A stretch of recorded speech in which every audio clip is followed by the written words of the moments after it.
नमः शम्भवाय च मयोभवाय च नमः शङ्कराय च मयसकराय च नमः शिवाय च शिवतराय च सोमानस्वरणं गुरुहि ब्रह्मणसपदे अक्षिवन्दन्य औषियाः नागेन्द्रहाराय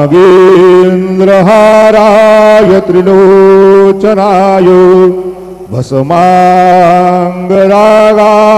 महेश्वराय नित्याय शुद्धाय दिगंबराय तस्मै नकाराय नमः शिवाय गजाननं भूतगणादिसेवितं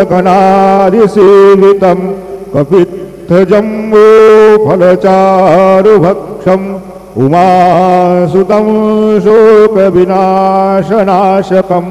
नमामि विघ्नेश्वरपादपङ्कजं गुरुर्ब्रह्मा गुरुर्विष्णु गुरुर्देवो महेश्वरा गुरुः साक्षात् परब्रह्म तस्मै श्रीगुरवे नमः।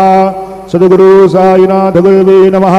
प्रातः पूजनार्थे गन्धाक्षतपुष्पैः सम्पूज्य अथ धूपः वनस्पतिरसोद्भूतो गन्धाद्यो गन्धमुत्तमः आग्रेयः सर्वदेवानां धूपोऽयं प्रतिगृह्यताम्।